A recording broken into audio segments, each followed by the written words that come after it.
looks like I'm not the only one staying up late. Caller, you're on the air. Hey, Pat, it's Maurice Horton. Hello, Maurice. What are you up to? Well, I was just taking Toby on his walkies. Oh, isn't it beautiful out there? Sure, but Pat, the reason I called is that Toby heard something rustling in the undergrowth and took off after it, and I couldn't find him. Probably a rabbit. Sure. Toby loves rabbits. Well, sure. Anyway, I figured that, if anyone runs into Toby, they could grab him. My number's on his collar. And Toby's a friendly dog? Toby loves people. Usually he comes back, but we were pretty far from home, and it sounds like he went pretty wild there. Great dog, but just too dumb for his own good. Well, Maurice, it's out there now. Hope Toby comes home soon. Yeah, thanks, Pat. You have a good night now.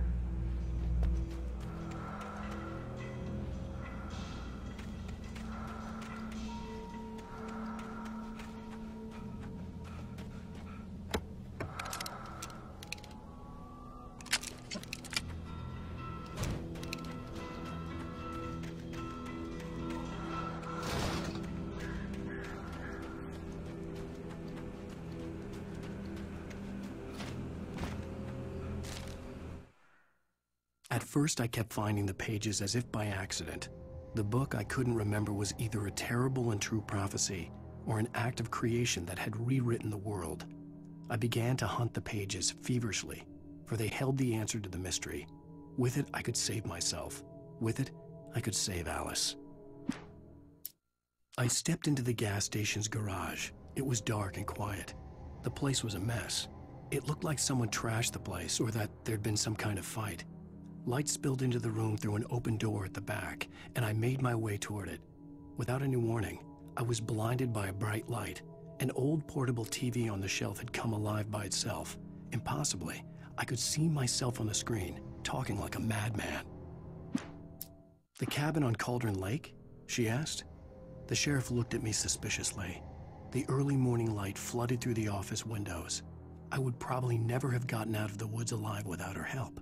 But I couldn't tell her the truth of what I'd faced the previous night. She'd think I was lying or crazy. She'd lock me up, and she wouldn't help me find Alice. Stucky spat on the garage floor and tried to shake the cobwebs from his head. Ever since the couple never showed to pick up the keys, things had been fuzzy. Something, a feeling caught his attention. Stucky looked up and stared as his brain tried in vain to process the horror before him. He stumbled back, knocking over a can of oil. A black pool spread across the floor while he struggled for a brief moment, then let go as the unrelenting darkness engulfed him. Rose knew she had been gushing, but right now she didn't care. As far as she was concerned, her brief meeting with Alan Wake was literally the high point of her life. She watched as he got in the car with his wife. She was pretty, confident, at ease with Wake. Not like Rose. They were perfect for each other. She'd have given anything to be called their friend.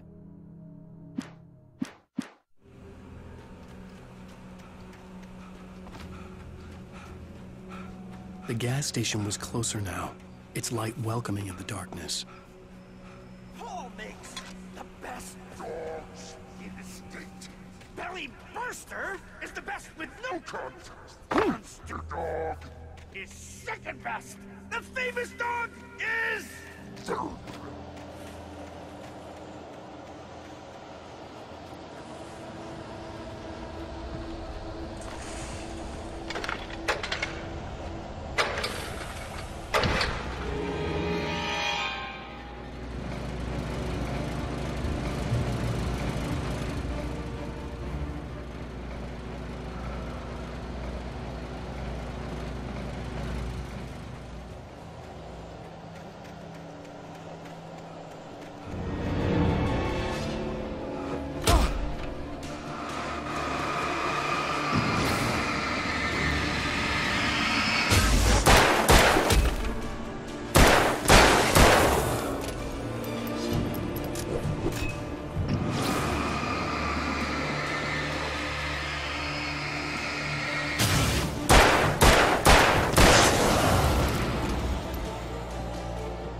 I stepped into the gas station's garage. It was dark and quiet.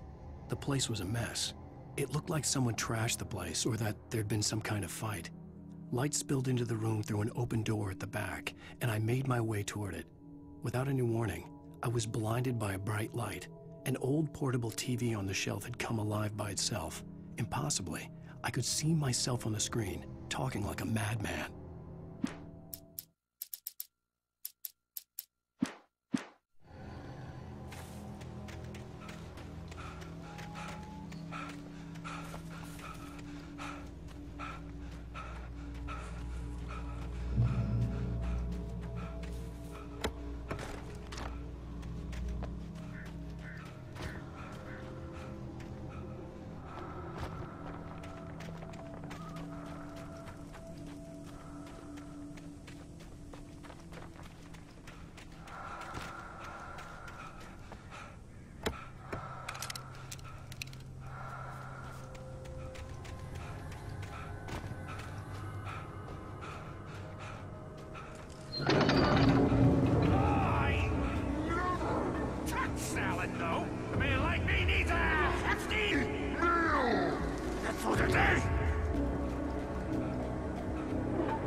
Science. It bestows immortality on those who advance it to elevate all of mankind.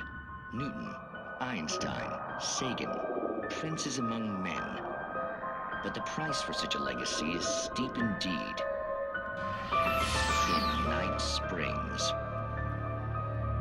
Tonight's episode, a quantum suicide.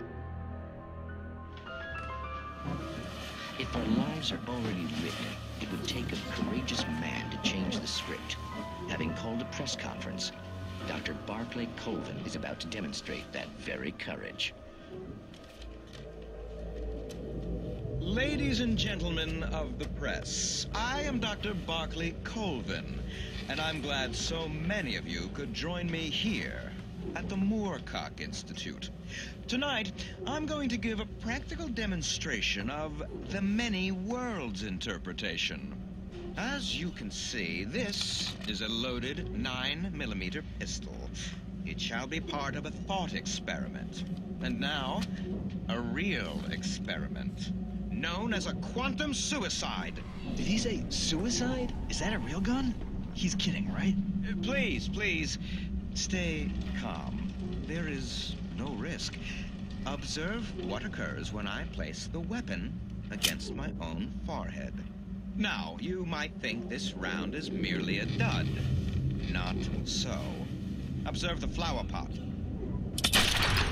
And yet, I myself cannot be harmed with this gun.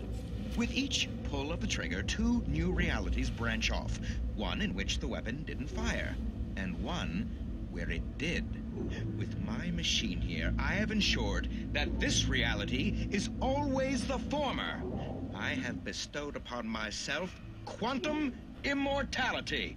Under no circumstances can this gun kill me. So wait. What you're saying is that every time you pull the trigger, in another reality, you die? Yes, of course, but that's completely trivial. There's an infinite number of things that could happen at any moment, and they always do happen somewhere. The point is, this one thing did not happen here. You're insane, Colvin. Insane? Insane? Hey, was this thing supposed to be plugged in? I stumbled on it. You fools!